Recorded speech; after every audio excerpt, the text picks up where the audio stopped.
¿Cómo están mis queridos hermanos?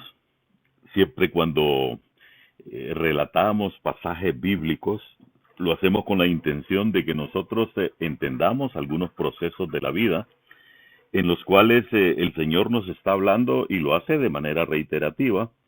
Y en este párrafo preciso de hoy, precisamente ha sido llamado ¿a quién no debemos ofender? Porque generalmente nos preocupamos en qué dirán nuestros vecinos o qué va a decir la gente, dice uno, cuando se entere de tal situación. Pero este pasaje específico nos dice que deberíamos de estar preocupados por aquel que vale la pena no ofender. Quisiera respaldar la enseñanza de este día en el libro de Génesis, en el primero de los 66 libros de la Biblia, en los inicios. Eh, Voy a hacerlo en el capítulo 39, en el verso 9. Dice la palabra de Dios: no hay otro mayor que yo en esta casa, y ninguna cosa me ha reservado sino a ti, por cuanto tú eres su mujer. ¿Cómo pues haría yo este grande mal y pecaría contra Dios? Vamos a orar. Padre, gracias. Gracias porque tú nos enseñas de una manera indudable cuáles deben ser nuestras prioridades en relación al respeto, el amor, la dependencia. Y nos enseña, Señor, de que nuestra preocupación debería de ser no ofenderte a ti, no lo que los demás piensen, no cómo nos puedan juzgar, sino de aquel que todo lo sabe, de aquel que todo lo puede. Gracias, Señor, porque esa enseñanza entonces nos muestra cuál debe ser nuestro comportamiento, por qué debemos de hacerlo. En suma, nos presenta por qué debemos de respetarte y amarte a ti. Gracias, Padre, por eso. Lo hacemos con gratitud en el nombre de Cristo Jesús. Amén. Precisamente el libro de Génesis son los orígenes de la vida, el inicio de todo. Nos muestra a un José ya en uno de los momentos cumbres de su vida. ¿Por qué? Porque él ya ha tomado una decisión. Él ya es un hombre que ha decidido servir a Dios. Para dar contexto, ¿dónde está José? Está en tierra extraña. ¿Por qué está en tierra extraña? Porque aquí se inicia el momento en que el pueblo de Israel llega a Egipto. En los planes de Dios, Él lo había establecido. Y Él utilizó precisamente a sus hermanos en un acto de celo, en un pecado precisamente, en un acto de celo por una túnica que le habían regalado. Y determinaron acabar con la vida de José. Pero en el momento preciso en que van a hacerlo, porque no es ese el propósito de Dios, piensan en venderlo a una caravana que va para Egipto. Y en efecto lo venden. Y en efecto se lo llevan. Ese es el contexto en el cual se desarrolla nuestra historia. Dice entonces la palabra de Dios en el verso 1. Llevado pues José a Egipto. Potifar, oficial de Faraón, capitán de la guardia, varón egipcio, lo compró de los ismaelitas que lo habían llevado allá. Aquí vemos entonces el inicio de la historia del pueblo de Israel en Egipto. ¿Cómo fue?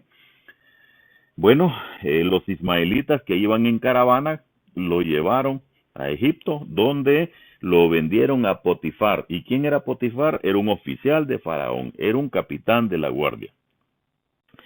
Dice el verso 2, mas Jehová estaba con José.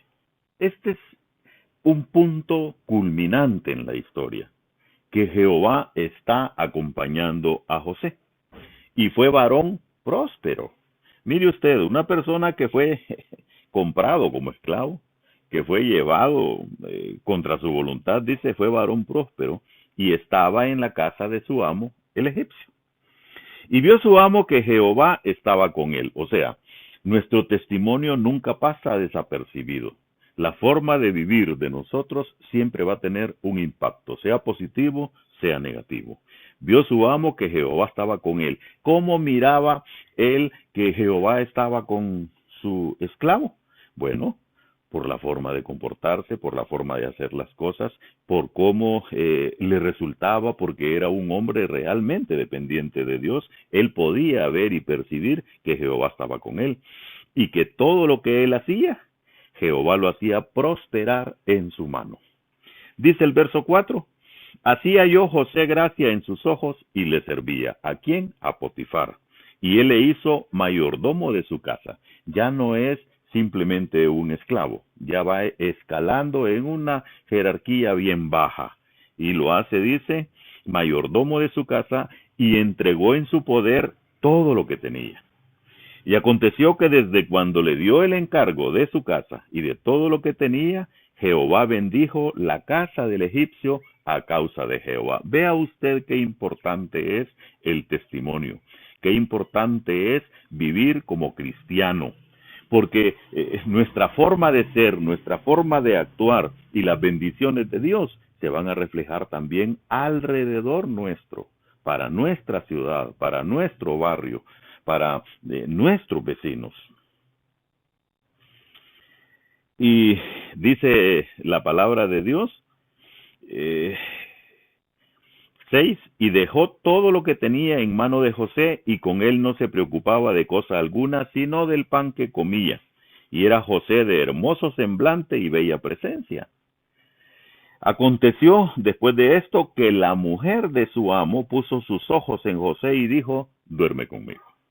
Verso 8, y él no quiso.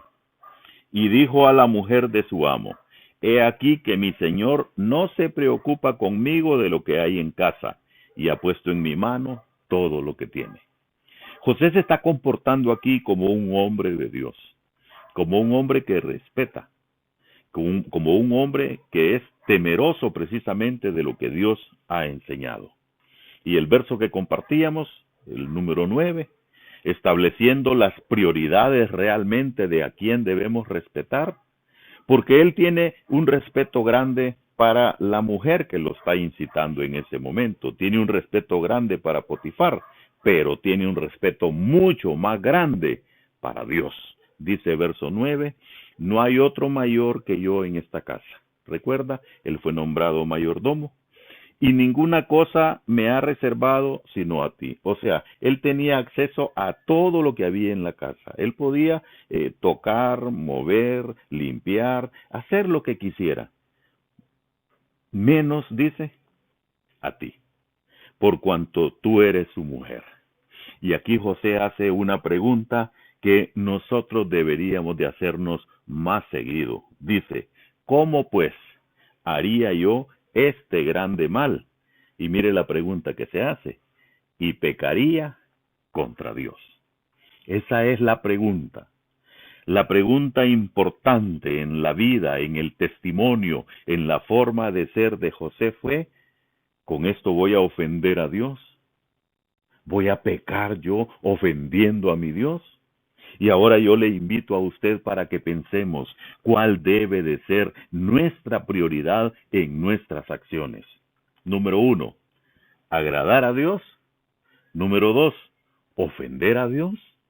Cada cosa que hacemos tiene una consecuencia, sea buena, sea mala. Unas agradan a Dios, otras ofenden a Dios. Por lo tanto, mi invitación hoy es, para cada cosa que hagamos, pensemos primero, ofende a Dios, que no nos preocupe el qué dirán, que no nos preocupe la opinión de los demás, que nos preocupe la opinión de Dios. Vamos a orar. Padre, gracias. Gracias por este momento en el cual podemos entender que a ti es que tenemos que agradarte. A ti es que tenemos que servirte con un corazón agradecido. Gracias, Señor, por este tiempo en el cual hemos reflexionado en tu palabra. Gracias por tu palabra precisamente, Señor. Lo hacemos con gratitud en el nombre que es sobre todo nombre, el nombre de Cristo Jesús. Dios les bendiga, mis muy queridos hermanos.